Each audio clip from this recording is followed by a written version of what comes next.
Wow, that was late tonight. We are finally live, maybe. Wait for it. Oh, and we're live. Hey, all you crazy sci-fi and fantasy fans. It's time for your daily dose of shenanigans over here at the Blasters and Blades podcast.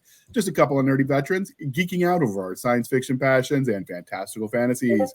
A place where magic is king, the sky is the limit, and space is the place. We are the podcast that puts the fun in dysfunction.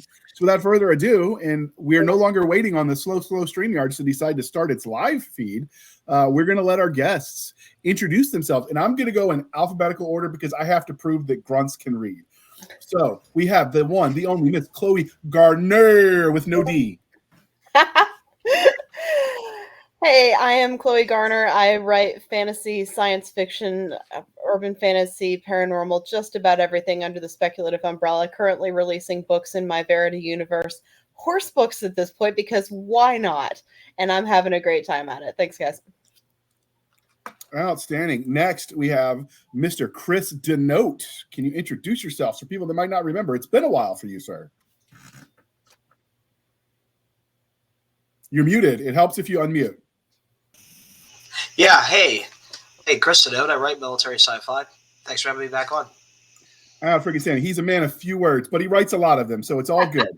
All right, next we have Mr. J.E. Sometimes we call him James Pittman. Hey guys, I'm J.E. Pittman. I write the Felix Chance Urban Fantasy series. I also write lots of basically any kind of speculative fiction you can think of. And he thinks about a lot of things, so it gets dark, people. All right. Next, we have the many voices and many personalities of the lovely Miss Jenna Brown, sometimes as Jenna Ray, and other ones we would have to kill you if we told you about. Shh. Don't tell. No, I'm Janice Brown, also Jenna Ray. Under Jenna Ray, I write all sorts of speculative fiction, space cowboys, space pirates, all sorts of nice things. Urban fantasy. If it's under that umbrella, I'm interested. Janice Brown writes nonfiction, generally about writing. And then we have, another name, and it's all about that smoochy stuff. We'll see if she comes into play today or not. Do we have sparkling blue man chest on the covers? I'm just asking for a friend. Well, yeah, there's definitely some man chest going on, but it's not full shirt. It's just we tease. Okay, all right. Well, this is family friendly, so I will save the joke I was going to make, and we're going to move on, and we're going to let Mr. Michael LaVoice introduce himself. Hey, I'm Michael LaVoice, author of Galaxy's Most Wanted, which has been described as an interplanetary Ocean's 11. I write science fiction, mostly space opera. I have recently delved into some horror, submitting some short stories over at Three Ravens. So that's been fun. Short stories are always fun. I love me some short content. It's kind of an addiction. All right. Now, dear listener, if you've been around for a while, I'm supposed to tell you how we first met them, but all of these people have been on so many times, you've probably memorized it. But they're some of my favorite group of ne'er-do-wells who we probably met doing nefarious things. So I love a good nefarious. Yeah, dirty deeds done dirt cheap or something. I don't know. Got stuck in my memory hole for a reason. I don't know.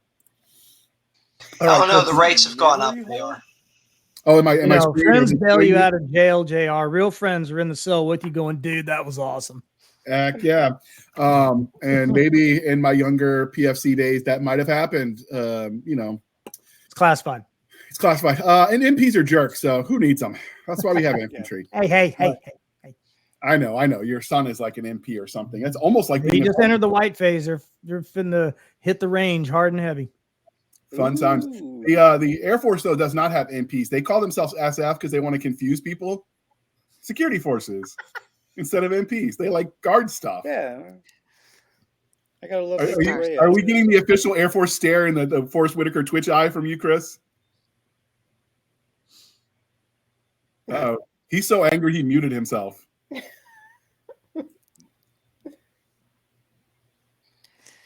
I hear you. Chris's internet is not helping him today. No. I'm going to blame it on he didn't like my joke, and we're going to see.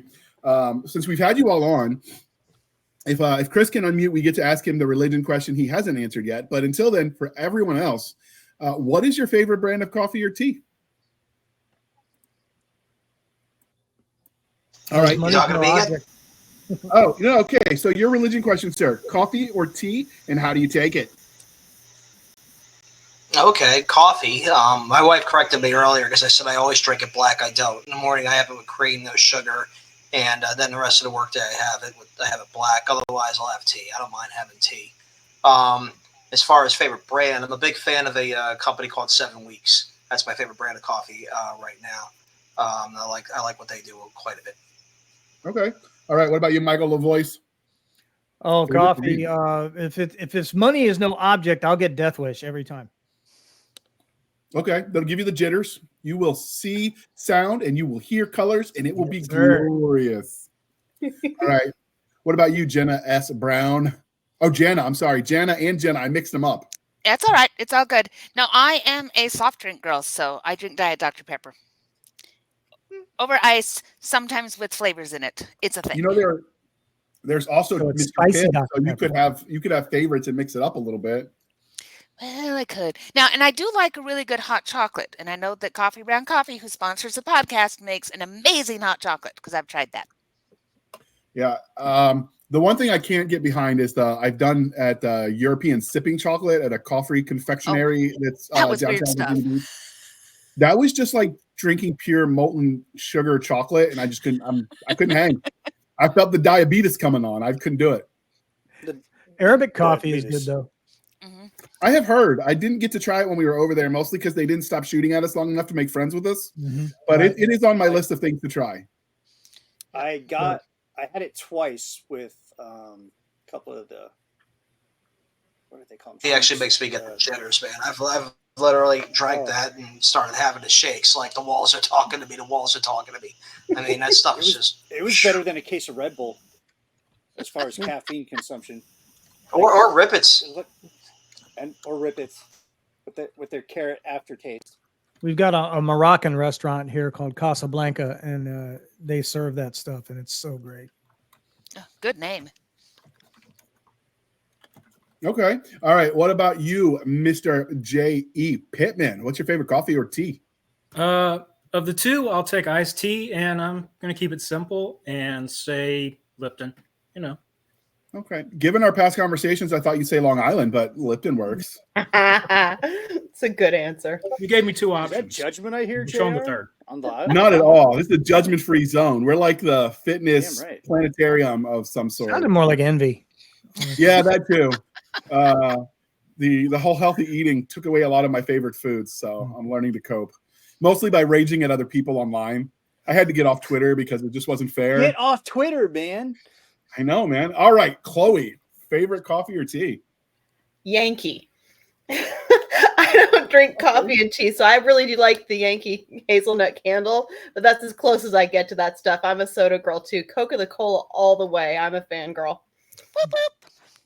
Okay, what about New Coke? Are you a fan there? Oh, please. Step off, man. No. My No. favorite meme is told Coke people that until they put cocaine back in their coffee, or I mean in their Coke, they don't need to mess with the flavor again. Exactly that. Yeah, I was just about to Exactly say that. that. Actually, put the Coke back in. Okay. Well, I mean, your job might not like it, but you know, Escobar might. Yeah, but so- that'll be a good soda. Fortunately, I'm not in a place where they do random testing anymore, so I'm fine. outstanding. I'll Well, be now that halfway you to said work that, they before I might. realized I forgot the card. All right, Nick. I didn't want to forget you this time. So, favorite coffee or tea brand? Oh man. So with coffee, I've really been enjoying our sponsor, Coffee Brand Coffee, the bourbon flavor. The blueberry's okay. Stabby likes it more than I do. It feels like I'm drinking coffee and someone's yelling the flavor into my ear. It's blueberry, and I'm like, okay, it's about to be whiskey. Okay. When we come to the tea, I like unsweetened tea, but I also like to mix it with lemonade. So Arnold Palmer. And then sometimes I get really spicy and I'll put alcohol in it, and then that becomes a Phil Mickelson. I didn't know all that had a name. Golf fans here. It does. All right. now. What about you, Madam Stabby Stab? Hold on.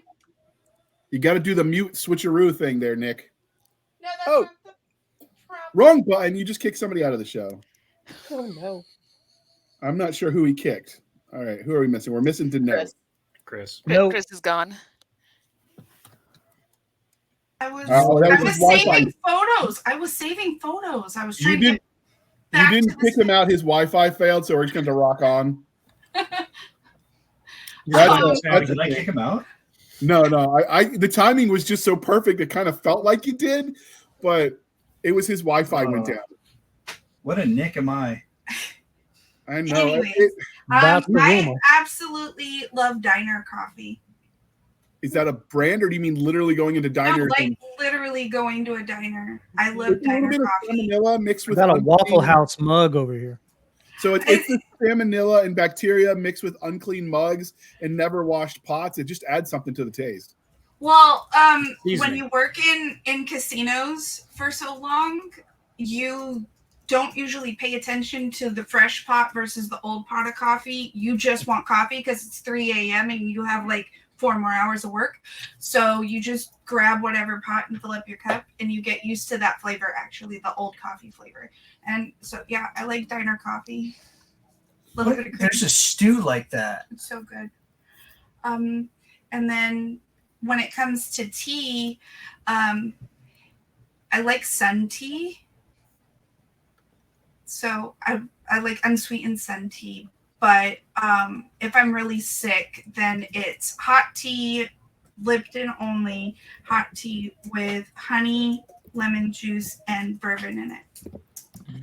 So if I'm going for just my daily coffee, I like the 8 o'clock brand French vanilla coffee with French vanilla creamer. It's my go-to. And then sometimes I make the creamer myself. Sometimes I'll get the International Delight just because it's got longer shelf life. It's all those chemicals. It's going to make us last forever. And then if I'm doing like really frou-frou coffee, I really do enjoy the s'mores. I'm on my 3rd bag at this point, and I think I've got a problem. I probably need to talk to a doctor. But the s'mores coffee from Coffee Brand is pretty good with just regular plain cream because that little bit of richness makes it really feel like you're drinking a s'mores. Which got me thinking I probably need to build a fire pit because now I want real s'mores and not just liquid s'mores. So there's that. Lowe's is going to love me for that sponsorship because I will be buying the bricks and building the thing. That is my new winter project. Can I blame Nick for this, Stabby? Absolutely. I feel like this should be Nick's fault somehow. It's always Nick's fault. All right, perfect. In fact, Perfect. hold on. There's a banner coming. Uh-oh. Does it say blame Nick? All right. So first, we're going to introduce, if you read the topic, because sometimes people actually read the header of like what the episode is called and they don't just hit play. But ahoy, matey, there be space pirates. It's always Nick's fault. I like that banner. For those listening at home, it's a skull bar at the bottom. But we decided we wanted to talk about space pirates because why There not? should be an apostrophe there, Nick.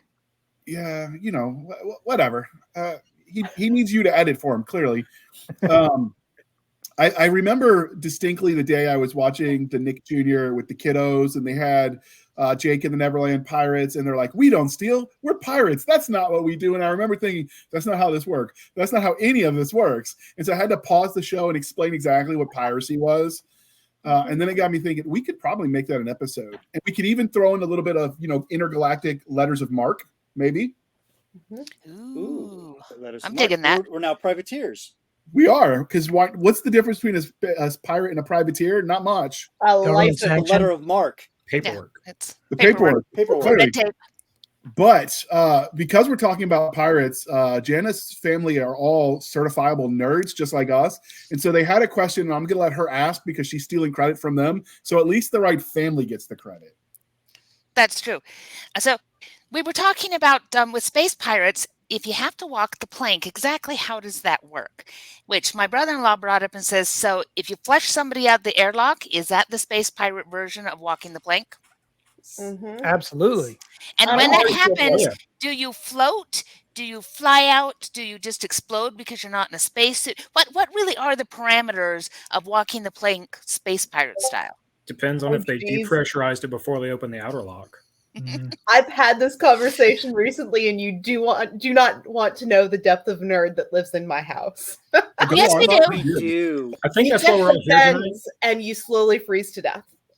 Yeah. I don't think See? you even flush out the airlock because 1 bar of pressure, 1 atmosphere is not very much. You put it through a little hole and you get a whistle and it's exciting and stuff. But you like open up a large hole and nothing happens. The air, it's not a breeze. So you're standing there and all of the nitrogen in your blood bubbles, which is the bends, and all of the air that is bouncing off of you stops bouncing off of you, and your molecules slowly start to decelerate until you freeze to death. How anticlimactic. Yeah, so now let's do the movie version of it. What's the dramatic version of Space Pirates papers walking flying around everywhere. Where do the papers come from? They're magic space papers. There's They some exist supply everywhere. guy, quartermaster's like, Go out I the know air. I had those files somewhere. Somewhere, yes. Where'd they go? So what I want to see is one day they're going to make you walk the plank in one of these series, and the body's just going to float out there, and eventually it's going to bump into something important, cause catastrophic failure, and we're going to have an intergalactic war because our dead body floated and broke their space station. No, love it. you use him as target practice for the torpedoes. Ah, there you go. No, one better. Keel hauling. So you send somebody on a spacewalk, tie them to the ship, and then fly. Let's just drag them But- along and You can't Wait, exactly spaceships drag don't them have against the keels, surface. Or you could go the Marauder or the Ravager route and use them as hood Eat 'em. ornaments. yep, Yeah. Shiny. all bad, but funny. Okay, but Behave. Hmm. for the keel hauling, I can't get past. Like, in order for that to work, you're dragging him across the surface of the underside of the ship, which is covered in barnacles. So you're ripping their skin open, and the salt hurts it, and you're like basically rubbing salt into open wounds, and it's painful if they don't die from blood loss or the sharks. It leaves a reminder on their back. How does that work if they are? Because there's absolutely no chance of them living if you send them without a spaceship or spacesuit, and you can't exactly make sure they rub against the surface. And do you want them to? They might hit something important. And then if you send them in their spacesuit, I mean, it's basically just a free float, and like they might get sick in their helmet. So what? Space don't sharks.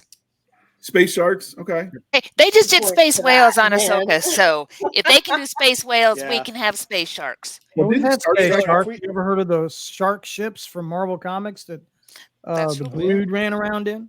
Hmm. Star sharks, they're a thing. Yep, Mhm. totally. Star Sharks. And Star Trek, Star didn't they do Sharks. space whales first? Well, those were Well, on they took Earth, whales into and then we space, took but they weren't whales They with were us.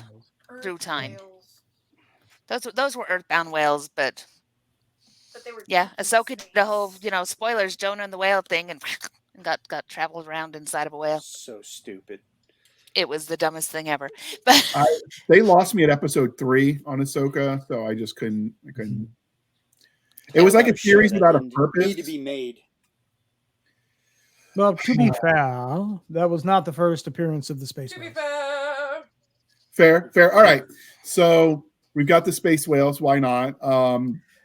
Okay. So given the presence of all the sensory stuff that you can, like, you can't exactly fly a false flag on a spaceship like you could back in the day because it's like technical. So do you think there's a technical equivalent to allow pirates to get up close and personal and do their dirty deeds?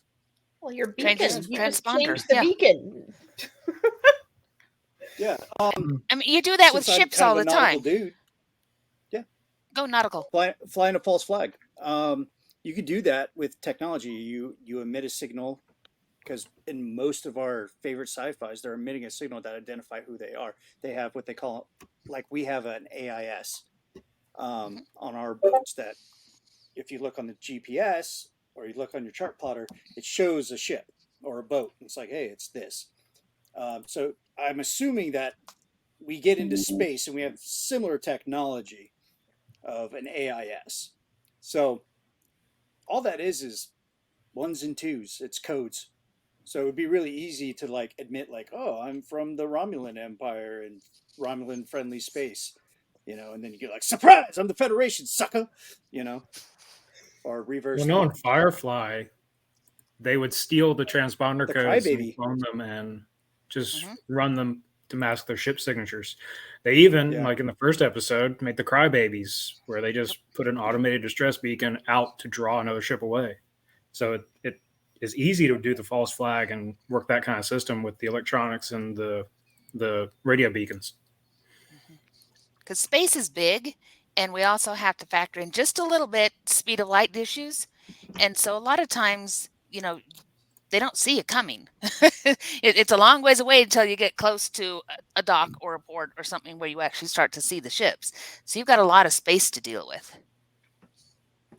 Easy to hide. Okay. Ooh, pretties. Look So, at the ships. does anyone have a favorite space pirate? Captain Harlock. Okay. Thank go you. on. Harlock's good. Harlock's Yeah, good. Captain Harlock was featured in a series of animes, and he's not a typical pirate. He's kind of more of a rogue character that the reigning government wants to shut down because of what he represents. But he does fly the skull and bones, so that makes him a pirate in my book. He set the standard for all anime space pirates. He did indeed. And like they that his recently look redid was one of very those similar. in like the new modern 3D sort of animation, while still trying to retain some of the anime qualities. It wasn't bad, but I don't know. I like my old school anime. I liked Okay. his look because he looked like Black Terror, which is a public domain comic book character. Same look. It like with the high collar on his cape, all that stuff, and the cross skull and bones. Okay. What about you, Stabby? Do you have a favorite space pirate? Riddick. Oh, Ooh. go on. Yeah. Because even though he's an escaped convict, he is still technically a pirate if you think about it. He's not, going about anything honestly. He's stealing what he needs or wants, and then he goes to the next place. He gets caught. He escapes jail. He does it again. He's a space pirate. And I like it. He'll kill you with the teacup. Okay. Well, because we ended misbehave. Because the book that was the most popular that I've written was based on the Galaxy's Edge, that was inspired by the pirate Laupak. I'll have to say him, mostly because I like his voice. They did him like some sort of fusion hybrid Asian English deal going on where he was mocking everybody. Yep. It's one of those characters that everyone's like, oh, you should write a book about just that character, but you realize they're the comic relief and they wouldn't support a whole novel. So I like that one. There's short story, maybe. Yeah, short story could work. There was I'm drawing a blank on the guy that wrote it, and I know his name, but I also know that's not his pen name. But he wrote a pirate book that involved a Shakespearean actor in this. For whatever reason, they're still doing Shakespeare in like the 23rd century because nothing else has been written. But he was a Shakespearean actor who gets caught and then ends up becoming a pirate. And I will put that in the show notes because the name is escaping me, but it was very well done. I've actually wrote a review on it on my website, so I'll link to that as well. I quite enjoyed the Ravagers from Guardians of the Galaxy. They're fun. Oh, Yeah, I like Ravagers. Yeah, Yondu's on my list. Yondu's the man. I'm Mad Poppins, y'all. I love Yondu. Mad Poppins, Joe. Okay. Do you prefer the pirates are the good guys or the bad guys? Yes. Yes. Yeah. I mean, that's part of the fun with pirates, isn't it? Is the ones that we love are often the morally gray guys. I mean, I argue that Han Solo is a great pirate, and he's kind of got that scoundrel thing going on. He's smuggling, he gets the girl, but is he a good guy? Is he a bad guy? It's very situational. It's pirates have a tendency to be very self-serving, as our traditional, setting them up as an archetype. Is that's one of the things that they fulfill is they're the scoundrel with the heart of gold, but they're also very self-serving. And so I think that you can argue that yes, we want them to be a little bit of both. We want them to be the bad guy, but not too bad because we like the scoundrel with the heart of gold. Yeah, morally fluid is fine. I'll tell you, my first experience with space pirates ever was Piers Anthony's Bio of a Space Tyrant. And I'm here to tell you, man, that book messed me up because those pirates were rough. And Piers Anthony has got issues. Okay. And they're all sexual. So I'm not going into any more detail than that, but that book messed me up for a while. I think the best. Oh, sorry. Go ahead. No, I was just gonna say. So I was happy to discover people like Harlock, and I think one of my favorite movies of all time, for a lot of different reasons, is still Treasure Planet, because That's a good one. it's got Long John Silver, who is the quintessential pirate with the heart of gold. Plus, it's in space. Plus, it's got a great, amazing voice cast. Plus, they invented a new animation technique just for that movie that they haven't used since. There's just all kinds of great stuff about that flick. So I did a quick Google while you were speaking, Michael, and the name of the book is We Happy Few, The Leviathan Universe 2138, and it's by author Edward D. Hudson. That is his pen name. He has not written book 2 yet, sadly. The U.S. Army had other plans for him, and he's been doing the whole active duty thing when he thought he was done. It happens. But he assures me that he started writing book 2, and I'm going to throw that cover up just so you can see it. But it is very well written. Ooh. Oh, And, sweet. this That was looks fun. Yeah, it was a lot of fun, and the helmets can do scary faces to scare people when they kick the doors in and stuff. So that's what you're seeing. Well, what you saw, but that is a very well written space pirate book. I don't think I've read any that were from the pirates' POV. I've certainly read other stories. A lot of Star Trek and Star Wars had piracy involved themes. One of the older space pirate stories was written by E. Doc Smith, creator of the Lensman. And it's called The Space Pirates.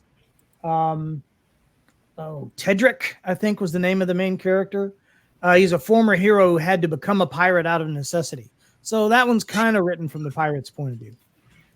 Okay. No, And Doc they Smith is really wanna- amazing.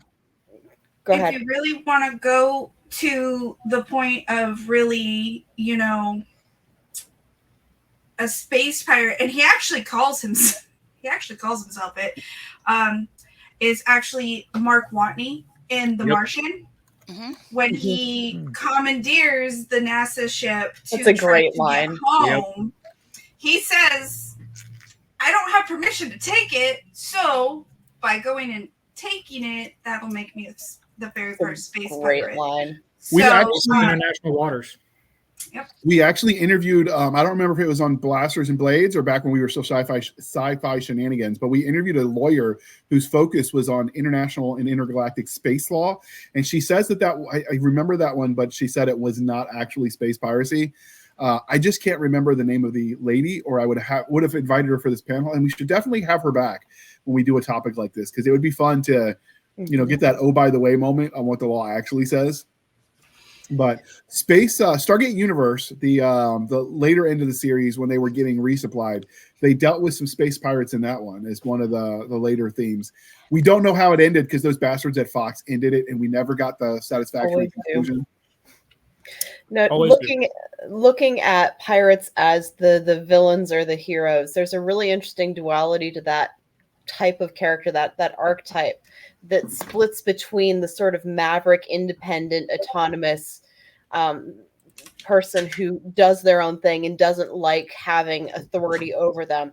And then there's the other side of it, which is just plain desperate, and there are no alternatives, and you're dealing with sheer need all the time. And you end up with these desperate people that are almost like zombies. You can kill as many of them as you want. Nobody really cares. And we're all attracted to the maverick pirate who is off doing his own thing because he's just got that much vision and that much personal drive. But there's this other side of it where they're really dirty, bloodthirsty, and almost inhuman characters that drive the villain side of plots really beautifully without ever being interesting, attractive characters. They're just a black hole of destruction.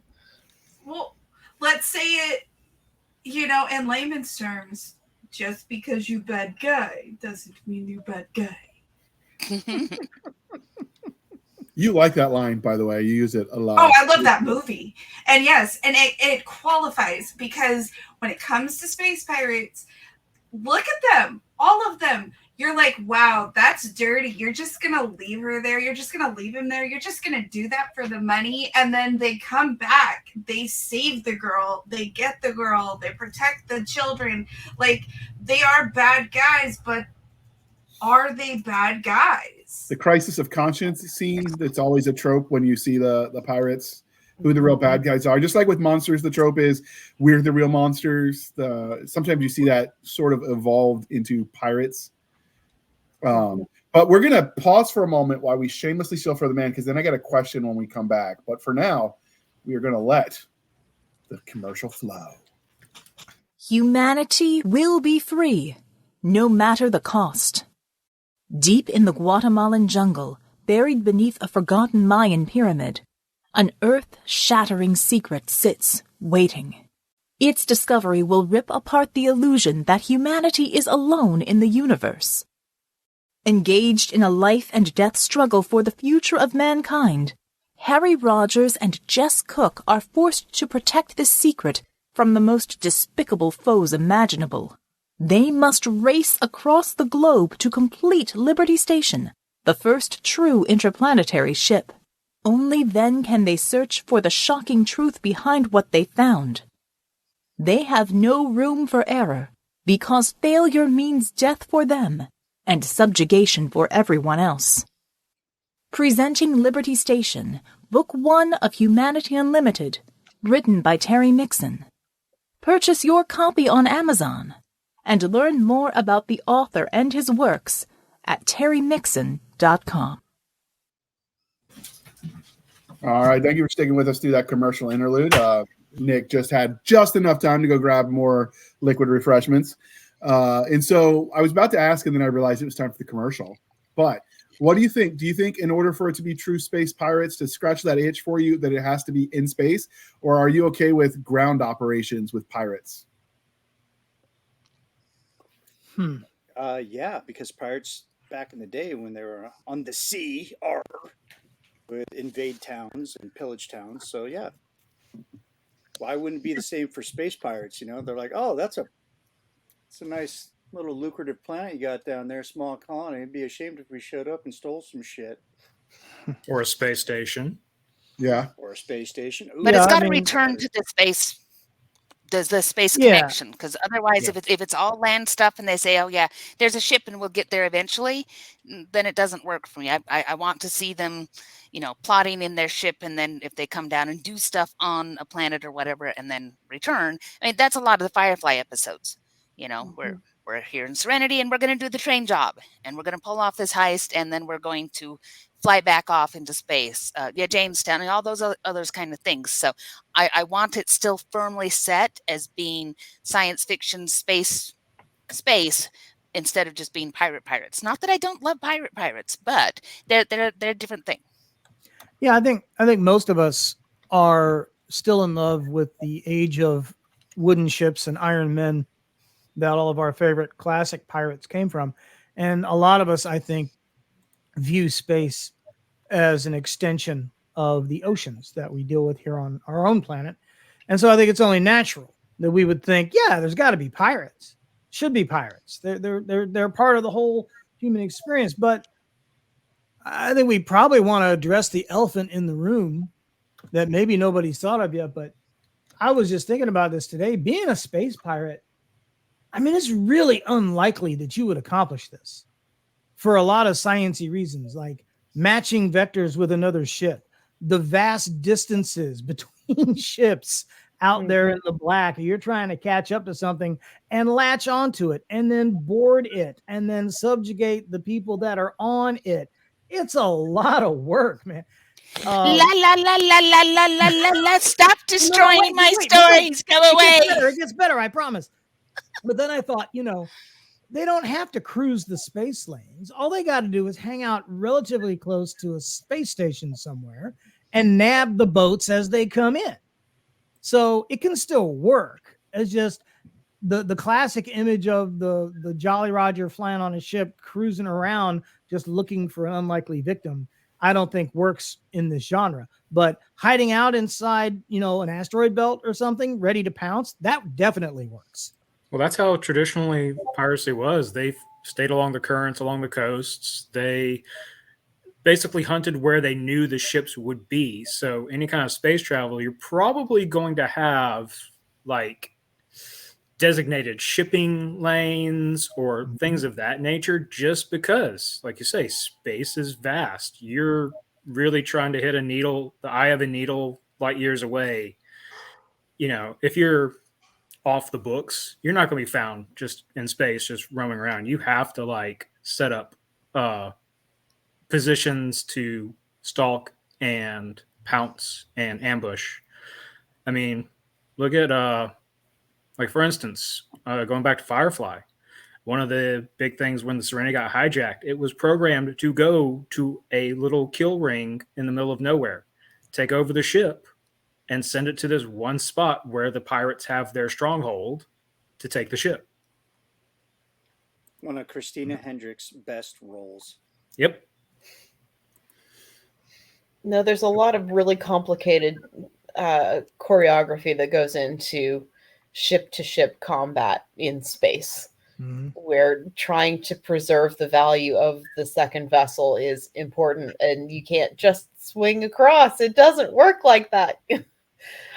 But the technological challenges are all things that you can either solve very meticulously, a la The Martian, and the sense of we're going to get the science right, or you can just hand wave it away and move on because, dude, it's science fiction and this is fun. It's supposed to be fun. I love that part of it. And pirates don't care about the rules anyway. Yeah, in Galaxy love Most Wanted, I have an actual crime syndicate that operates in space, and one of their favorite tricks is to just target the engineering section, knock out the engines. Then you don't have to worry about the ship flying away from you. You just let it coast and you can catch up to it and overtake it. But there's problems with that too, because if you hit the wrong spot in engineering, the whole ship goes up. So Yeah, got to be no careful. longer running with containment. Yeah. You're now a reaver. Okay, so does anybody else have opinions on the piracy on land tropes? I know Pittman and Chloe didn't weigh in. So, Firefly, from one perspective, from the Alliance perspective, Captain Mal is a pirate. But I would argue from his own perspective, he's much more of like a cowboy. And so he's just kind of doing his own thing, providing for his own people. And a lot of it, while the Serenity is the conveyance, is the ship, and a lot of it takes place on it, they're going from planet to planet. They're going from station to station. They're picking up jobs. They're picking up cargo. They're smuggling. And, even like in the first episode, they're called pirates by the Alliance because they're, salvaging a ship that had protein and, food staple cargo on it. But, that was frowned upon. So he is an outlaw. So I really think it's when you bring the land in, it kind of muddies the waters a little bit between piracy and cowboy. So that's my take on it. I don't know that it does, because a lot of the space cowboy tropes are applied to smugglers rather than actual pirates. And smuggling is against the law, but it's not piracy. Piracy is something different. It's taking stuff against the will of the people who had it before. And to look at the space to ground trope, it makes the piracy a lot more realistic and a lot more easy to accomplish. I don't have any issue with that being a space pirate, because you're still on a ship that is in space. That doesn't make it less space piratey. For me, though, I don't actually mind the idea of a science fiction pirate who is fully ground-based and on a water ship being a space pirate, because he is a science fiction pirate with science fiction technology. He's not a classic pirate. He is something else. And it's a stretch, but I think it's less of a stretch than a space smuggler being a pirate. I think that piracy in science fiction is space piracy, as long as it's not on this planet. I'm all right with all of the extensions of that trope. I like them. So here's a question for you. Does Captain Hook count? Think about it. When Peter takes the kids, it's the second star to the right and straight on till morning. And then Tink uses the pirate ship later in the movie, in the story, to, bring everybody home. So does Captain Hook count as a space pirate? I would think so. Yeah. Except It was Hook's not interstellar on the travel. ship at that point because Hook got eaten. Yep. Interstellar travel on a pirate ship, it counts. Nick, you got to zoom in that if you want to show that. Don't tell me what to do. What about all the different? Because if we're talking space and piratism, what about Doctor Who? Oh yeah, Doctor Who's had plenty of space pirates. In Mhm. fact, there was an entire run in the second Doctor's time called the Space Pirates, Mm-hmm. and it's been a very frequently recurring trope. Yep. So then I guess the real question that I'm asking here is, what defines a space pirate? A boat and science fiction off this planet. Does Well, it have and to the be taking of stuff. things. Yep. And Yeah. the theft. And there must Theft be has to be involved. Because Doctor Who himself, the Doctor, is Never not a space pirate. Yep. Correct. He is He encounters the space too pirates. too far on the side of good-ish for given values. But he's not the one that's going and stealing stuff and taking stuff and moving illicit goods and that kind of thing. So you have to have that side that is the illicit side in order for it to be piracy. Again, otherwise you get, are they space pirates? Are they space cowboys? Are they space outlaws? Are they? There's a whole group of folks that we like to tell stories about that In are space. all kind of beyond those fringe people, and we like to put them in space or in secondary fantasy worlds or wherever because it's fun. Yeah. Okay. It's a character trope for a reason. But I think you can make a good case for a pirate, a space pirate, having a planetary home base. Rick Partlow and Ralph Kearns just released the first book in a series that's doing just that. Oh, nice. A kind of a space ranger character runs across a space pirate group that has completely taken over a planet. That's their base. So you Tortuga. can have both without muddying the waters as much. Space I think. Tortuga. Space Tortuga. I love it. It's also a Tortuga is a Navy ship. It's a amphibious of some sort. LSD, LS something. I don't know. It's LSD. Navy people. I don't know. It's Navy people. Navy. What are you gonna do? It's weird. All right. So, what do you guys think about the symbology of piracy? Does it have to be there in space pirates, like the Jolly Roger, the Skull and Crossbones, all that kind of stuff? There were other flags. The skeleton holding something about a red heart. I seem to remember seeing. That was Edward Teach's flag. Yeah, Yeah. So does that symbology matter in a future space sense, or do you want new symbology? I prefer the orb-shaped alien head skull and crossbones. I don't know if that's duty license free or whatever out there, but it exists. I want it on a shirt so bad. But Okay. it's your typical gray alien skull with the crossbones under it. It's great.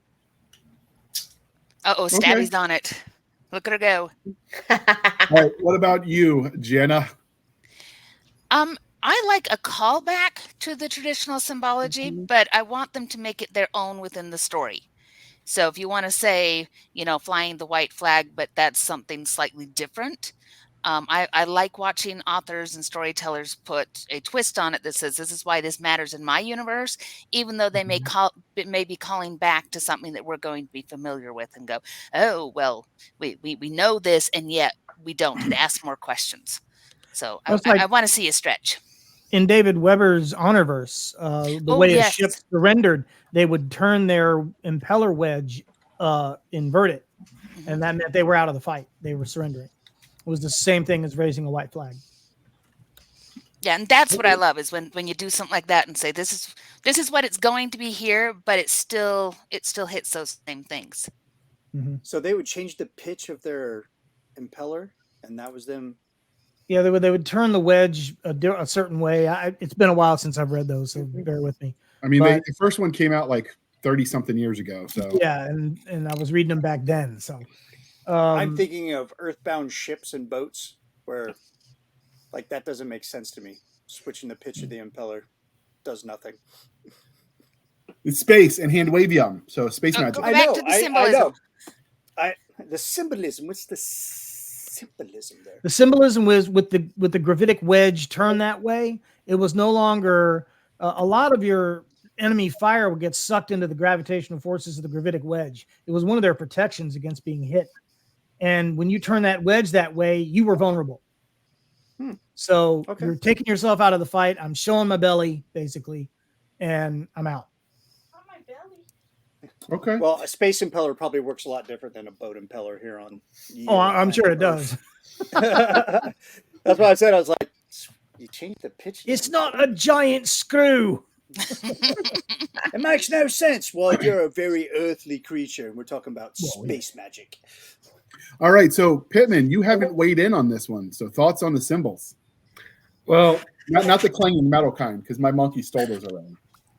yeah, I'm with Jan on this one. It's kind of like keeping in the spirit of it. As long as it's kind of got an analog and just kind of fits with the whole pirate mythos, I'm cool with it. You just come up with your own way to show that. I like them used as a callback, but it doesn't have to be there. This is not what makes a pirate a pirate. I mean, having a captain walking around on a wooden leg would be fabulous. There are things that you can do that aren't intended to necessarily be parallel so much as a wink to the original, the existing mythology. But that's me. I'm sorry. Blowing up. It's the pirate saying, no, it's yes. But having that be a wink to the audience just is a lot of fun, and that's a nice tribute to the relationship you get to the audience with the older stories.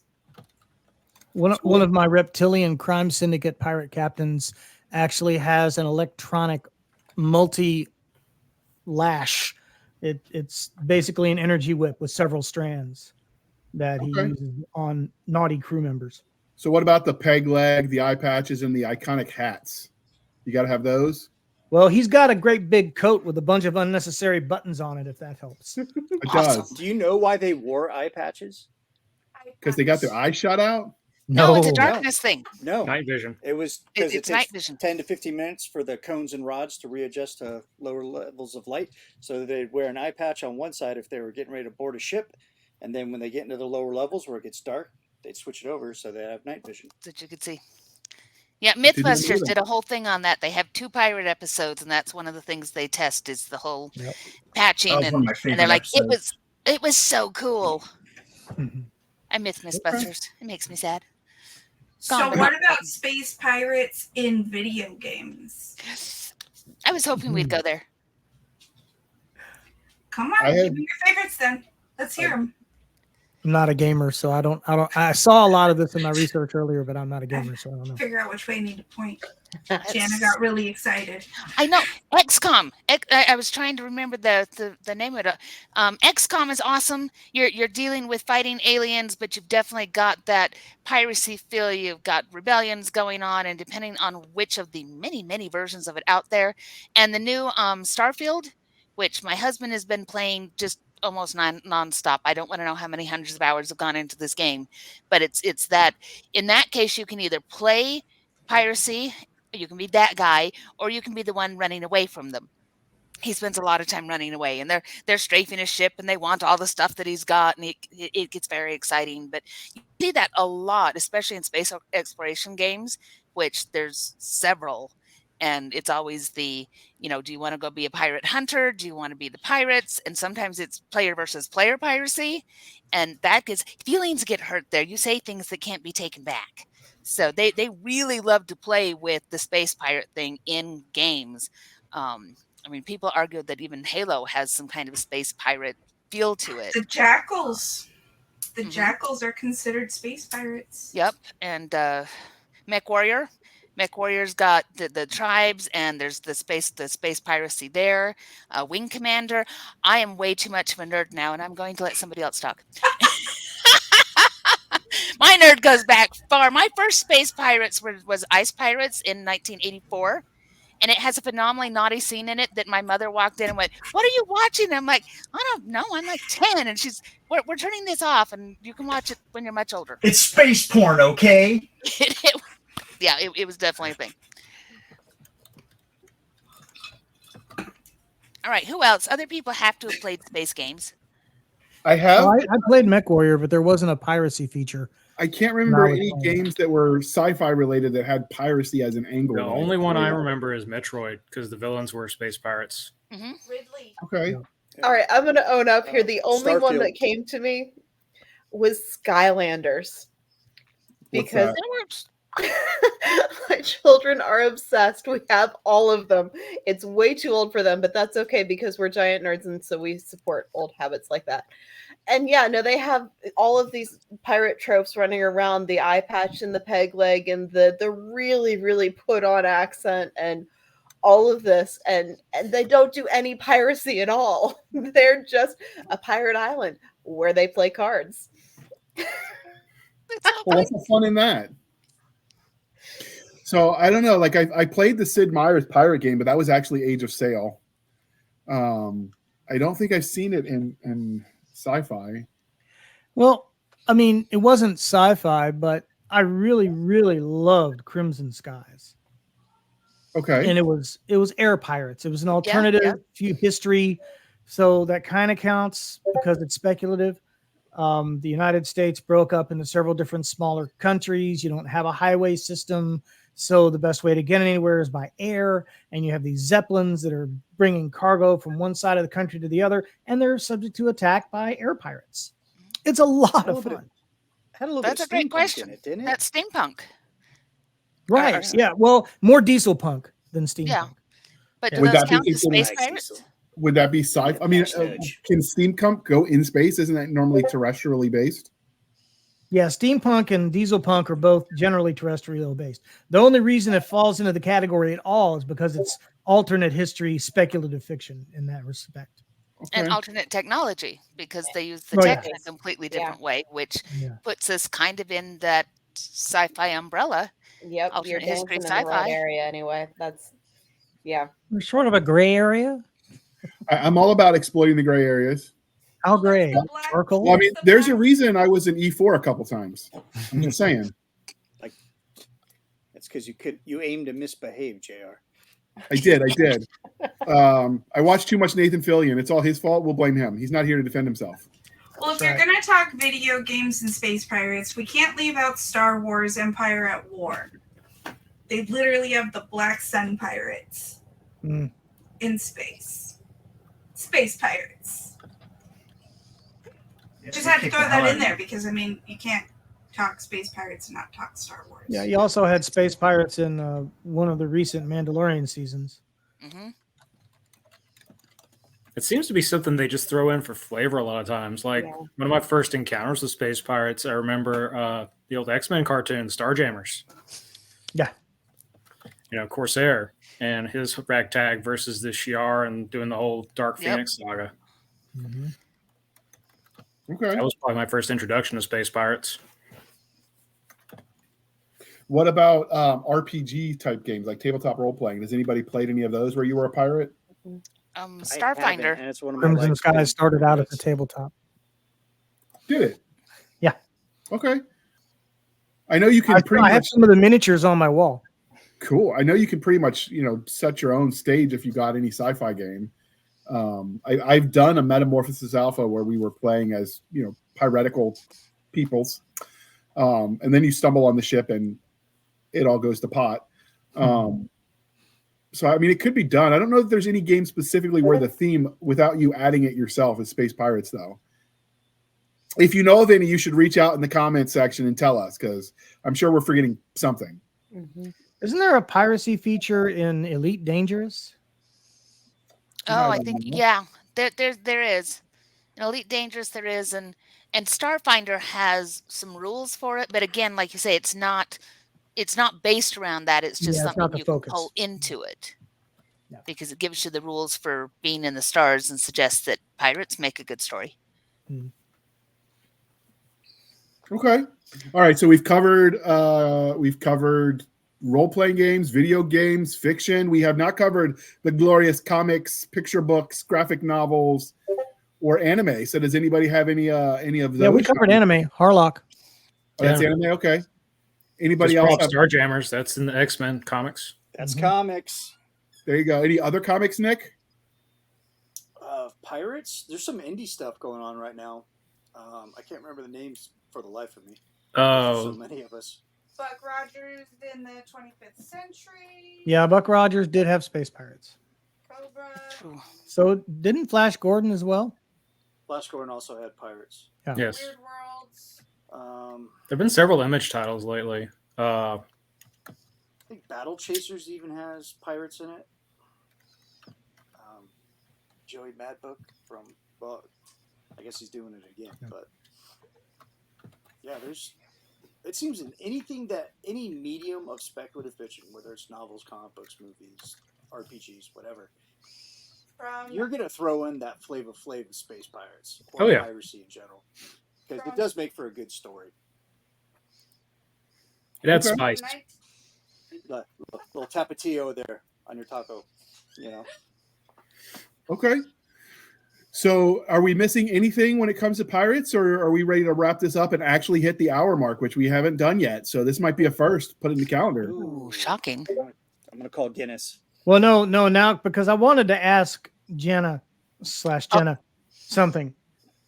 In my research earlier today, I was looking at Space Pirate books, and there was an inordinate amount of chest-bearing, bodice-ripping, space pirate captain romance novels. Yep. We love them. Smut? All the big, not all of it. Turgid manhood stories left and right. It was just crazy. I Well, don't that's- know if you write the smoochy stuff. So how big a thing is that? Ginormously huge. That's what she said. With all of the innuendo that implies. So the space alien thing for romances got really, really big about 9 to 12 months ago, and has continued to be something that is at the top of the charts for sales. And you do get a lot of that man chest in space. And because the pirate romance is something that has always been popular. Pirates, cowboys, Scottish guys in kilts. You can write a romance with any of those things, and you're going to have something that sells, because those are If you're going evergreen. commando, though. And well, commando in If you're space. wearing there a you kilt, go. lad, you should be going commando. It's Not a in thing. space, laddie. So yes, you get a I lot like of the that breeze in on the undercarriage there. Yeah. Woo! Whoa. Family friendly. I said undercarriage. Nope. Could have said nether region. Nick, I think she's trying to speak. I've watched Unmute, dear. Unmute. well, 'cause it's not. I actually watched oh my god, and then of course my train of thought crashed. The actress that played Princess Leia. Help me. Carrie Fisher. Thank you. I just watched Carrie Fisher do a roast, and before she, passed. But she said that they told her that she was not allowed to wear a bra or underwear under her costumes because there are no underwear in space. They told her they're wrong, but that's okay. I think Ripley proved her wrong in Alien. Mhm. I'm just saying that's what they told her I when don't she know. was going through costume. Is they told her that she could not wear a bra or underwear because there's no underwear in space. And then she also had to chime in the fact that Natalie Portman got to wear a bra. I wonder if they told Harrison Ford that too. Yeah, well, 1970s costuming versus not. No, his blaster was just flopping around. Oh, All right, that's what she said. All right, oh. so Hey, little girl. are there any, I like dear flavor. listener, dear viewer, if you've got other piracy-related topics you want us to address, we are game to do that. We'll have the same people back. We'll even see if we can get Chris to fix his Wi-Fi because he had some opinions. But yeah, with that being said, we're going to go around the robin. Have you guys used piracy in your own stories? We're going to start with Jana because I can pretty much predict her answer.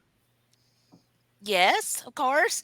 No, I write about space cowboys, and so in the next book that's coming out in that series, there is some space piracy going on, and that's really really fun. But that's coming out next year. So my I have a science fiction western romance line, and it's tremendously fun, and it's space cowboys, and in the next one there will be space cowboys and space pirates. It's true. Okay. What about you, Mr. Michael Levoice? Yeah. Galaxy's Most Wanted, the whole reason that my main character ends up in space from the south side of Chicago is because of the Lasauran crime syndicate, which are basically space pirates. They are on Earth stealing platinum from the CSX rail yard, and he accidentally gets on board their ship. So they play a pretty big factor throughout all 4 books. Okay. All right. And Pittman, you? Yes? No? Maybe? Twice actually. In my web serial, I have it's set in space, but it is more like Chloe was talking about. It's kind of more land based, but with ships, kind of in a broken world, going between little floating pieces. And it's got, your ship to ship battle, your heist. You've got your, all the tropes. I worked them all in. So my web serial, True Tales of Elliot Shaw, Adventurer. And then the other time I've used it, it's more along the, Mark Watney route and The Martian in my story in Hidden Villains Arise. It's called Into the Fire, where a billionaire hijacks his own spaceship to go hunt for aliens on the moon because, the government said don't. That's a good reason to do something, actually. All right. What about you, Chloe? Have you used it in your own writing? I have a series of space smugglers that have a lot of that same flavor of the space pirates, where you're running the lean crew and skirting around the law and all of that sort of stuff in the Carbon Chronicles. But the closest I've actually gotten to pirates are literal pirates in a fantasy in a different series. I consider them to be very much sister tropes, though, and they have a lot of those same fun behaviors. Okay. Nick, you, pirates, writing or drawing? Neither. I'm ashamed. I do better, my sir. Head. I draw capes and cowls, man. And this is where you tease a new series. Yeah, I know. I would love to rip off Starjammers and create my own version of that. We're not there yet. We do have a universe that's going to coincide with Apogee Comics and the capes and cowls, genre that I've created. It's called Ronin 28, and they. I don't know if they're space pirates, but there's potential there. We're still writing it, but we're. Nick, we've learned something. You can always throw space pirates into any universe and any story. Mm-hmm. See, if I was gonna do it, because I have this event, so for the comics, so like a multi-issue. Avengers level threat type stuff, and it could involve pirates. And really, you got this rogue space general that's just ravaged the outlying worlds around him and created refugees, and they all come to Earth and just completely consume our infrastructure and resources, because we can't even do that with our own refugees. And then now you got billions of people from different dozens of worlds coming to Earth as a safe haven. So I think that would be really cool. I'm still trying to figure out how to write it, because it at face value is pretty freaking complex. So I guess I could involve space pirates there. Okay. I don't think I've ever used it in anything I've written. I have a short story I'm writing for the J.R. Handley Presents anthology that I'm doing with 3 Ravens for boarding action that will involve space pirates, but they're the bad guys. I just haven't written it yet. I probably ought to do that. It's going to be due soon. And I hear my boss is a real jerk and gets mad when I turn stuff in late to him. So I don't want to have to go to that HR meeting. It might get ugly. Big dumb jerk. I know. He's a real jerk face. So, all right. So we've talked about all things piracy that we can think of in the 1 hour time limit without just nerding out on all the weirdness. So with that being said, this is the part where I remind you, dear listener, dear viewer, to please be kind and speak your mind on the reviewing platforms. Your reviews help the right readers find the right books. So do your part, people. With that being said, we're going to let our guests tell us where they can find you and what you're working on right now. So we're going to start with you, Jenna S. Brown / Jenna Ray / et al. / multiple personalities. Just call Fantastic. it J&J. J&J, there we go. Now, you can find me on the web at www.opalkingdompress.com. All of the various versions of me live there. And Jenna S. Brown or Jenna Ray, almost anywhere, you're still going to find me. So use the Google, people, or make with the links that are in the show notes. Okay. All right. We're not going in alphabetical order. I'm just going round robin. So next we got Mr. Michael LaVoice. I can't roll my R's or roll anything really. There's a reason I sucked at languages. So you don't get the Frenchy French accent, but I'll practice for next time. Merde. Okay. Yeah, you can find me at michaellavoice.com. I am also on Facebook as that Michael LaVoice.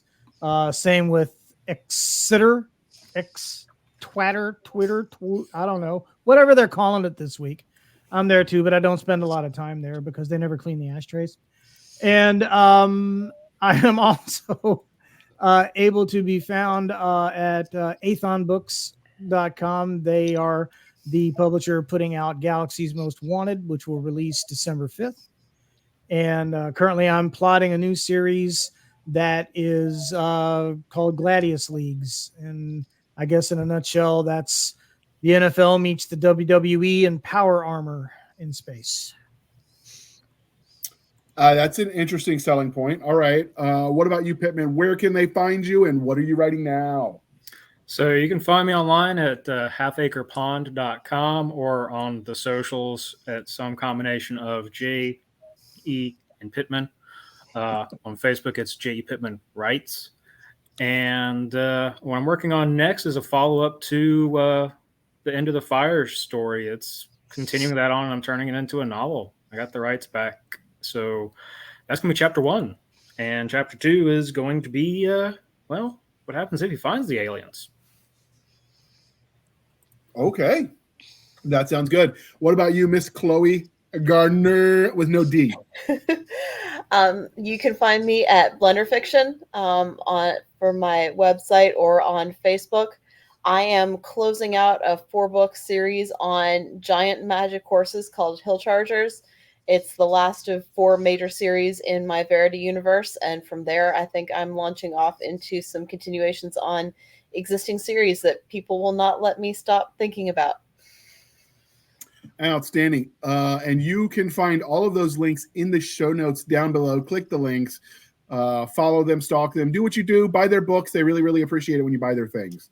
And with that being said, while the Garbers have another session of family marital counseling, I'm going to tell them and you where you can find us. So we are on the Linktree at linktr.ee, Linktree/Blasters and Blades Podcast. Again, Linktree/Blasters and Blades Podcast, where we link to all the things: the BitChute, the Rumble, the Twitter, the email, the Blasters and Blades Facebook group and Facebook page. And finally, the most importantly, we link to Madam Stabby Stabs Instagram and Twitter, where you can send all of the hate mail. And I think we even threw her email up there now. So she's really disappointed by the lack of hate mail. She thinks you could do better. She's really disappointed. Don't disappoint her again. It just doesn't end well. They're too scared. They're too scared. Ask Nick 2.0. It ended badly. We're on Nick 4.5 at this point. It's just, what are you going to do, man? All right. You can find us on our website at anchor.fm/blasters-and-blades. Again, anchor.fm/blasters-and-blades. We do own the rights to Blasters and Blades podcast.com. Eventually, Nick will sleep after the knife comes out and the wounds heal, and he is going to make us a website-ish. But for now, we have the Anchor FM where you can support the show for as little as 99 cents a month.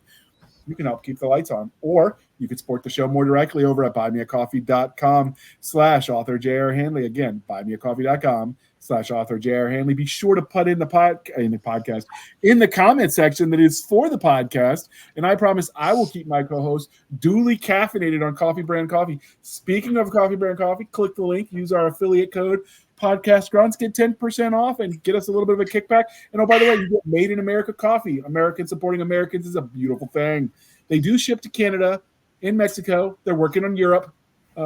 But I mean, you're still most of our audience here in America anyway. So England actually can buy some of the bigger bags. So the seasonal stuff is not being shipped to Europe right now, but some of the bigger bags of like the